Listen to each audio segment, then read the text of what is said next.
Well, hello everybody. Hi there.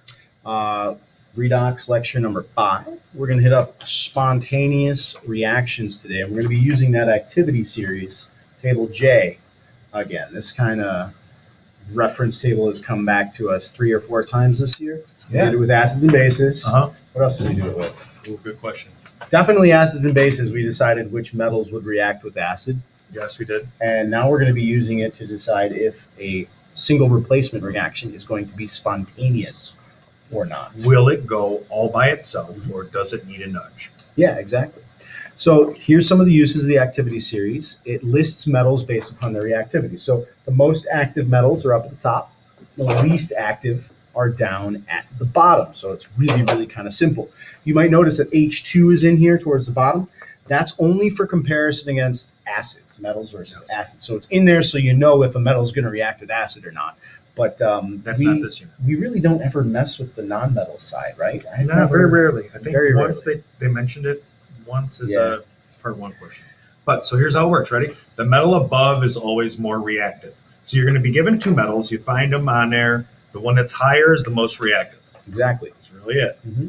Oh, what is a spontaneous reaction? I showed my students one today. Oh, did you? Yeah, I took some magnesium and mixed it with copper chloride solution. Oh, I think I have those 2 things. Yes, you should do it. It's very cool.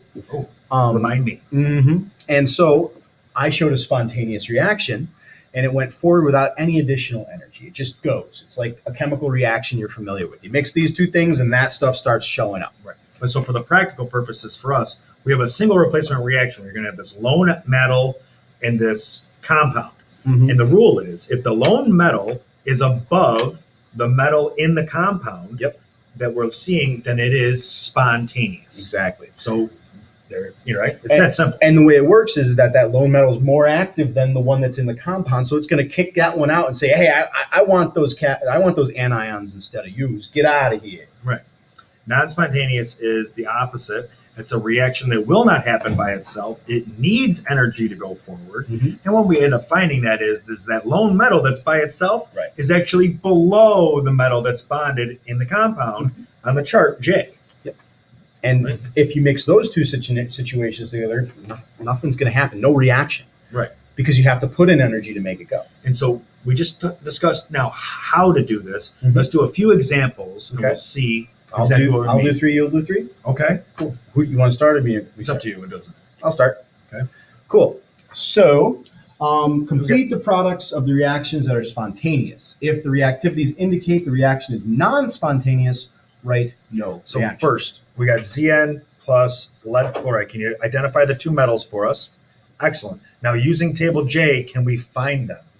You can find it right on the smartboard. So Zn, let's see. Zn is somewhere in the middle underneath Mn. So there's Zn.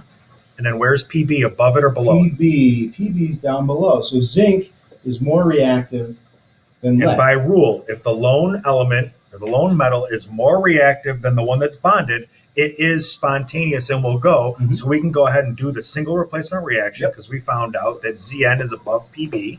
So Zn is going to hook up with the Cl. Pb is going to be kicked off, and that's how we do that. Yep. The fact that we even show that it happens makes it spontaneous. Exactly. Now I have to compare zinc and barium. Okay, so let's erase those. These ones. There's zinc and barium. That's what I'm going to do now. So I'm going to get rid of that one. And on the chart too, sir? Oh, yes. Thank you. Zinc, well, I know where zinc is. Barium. Oh, barium. There we go. Wonder if that thing's coming up over our faces. No, it's fine. There it goes. Oops.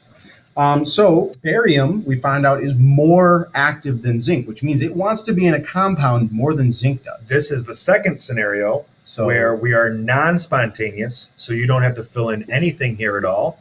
Non-spontaneous, right? No reaction. It will not happen unless it has the required energy to go forth. If you heated it up or did anything according to collision theory, it might go forward. But again, that's adding the energy to make it go, and that's non-spontaneous. Right. Spontaneous goes all by itself because it's happy to go. All right, next 2 metals, I see calcium and I see chromium. Okay, let me see. I'm going to find Ca and Cr. Chromium's there right in the middle. Good, that's the first one we should actually find. Then is Ca above it or below it? Calcium's above it. So if the lone metal is above the bonded metal, it will boom react because calcium is more active and will go ahead and kick chromium out of there. So now we can finish our single replacement reaction. Boom. And we are done. Yeah. Because it's spontaneous. Sure. All right. So let me get rid of those things. Thanks. So all he's going to do now is compare manganese, Mn, to nickel and decide if manganese is more active than nickel. Yeah, It'll kick nickel out of the compound and take its spot. Where is nickel? Nickel Down is by towards the CO. bottom. So nickel is below manganese. Mm-hmm. So manganese is more active than nickel. So it will take nickel's spot and kick nickel out to become pure element. There it is. Good. Mm-hmm. There you have it. Okay. Now he's just going to do the same exact thing for iron, Fe, versus magnesium. So Fe is right there, Mg is right there. So find Fe on our chart. Let's see. See Mg by Oh. Na. Mg is very active. Yeah, And and iron- Fe's way down there, so he's less active. Right. So iron is not active enough to kick magnesium out and replace it in this compound. So no reaction would occur. That's not to say if you didn't heat it up or add a catalyst that a reaction wouldn't occur, but this is no spontaneous reactions would occur. It won't just react automatically. Now, cobalt and lead. Okay, Cobalt. I'm gonna try and find lead first. I like to find the second one first. Okay. And I know if the first one is more reactive, right? Yeah. So now when I find cobalt, if it's above it, I know what to do, right? If Exactly. I find cobalt and it's above, I know it's more reactive. So cobalt is much more reactive than lead. And as a matter of fact, lead is a very unactive metal. That's why they used to use it for pipes and drains and all that kind of stuff. It stuck Sure. around for a long time, didn't react with your water or your atmosphere. But it is active enough. To make it go nuts. Sometimes, yeah, if you had copper, silver, or gold, Those are the precious metals. those would react with this particular compound, and lead would replace them. True, but we call them the precious ones because they don't react with many things at all. They don't oxidize easily. And that's why they're good for things like wires and all that other kind of stuff. And jewelry. Jewelry and wires. The fact that your jewelry doesn't turn green or get a tarnish or oxidize means that it's very not active. Yeah. So that's why we It's have unreactive, which is what we want. metals that are precious, are very not reactive. They don't oxidize and they don't engage in oxidation and reduction.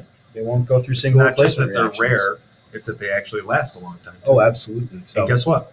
that's it. Go ahead and say it. That's all, folks.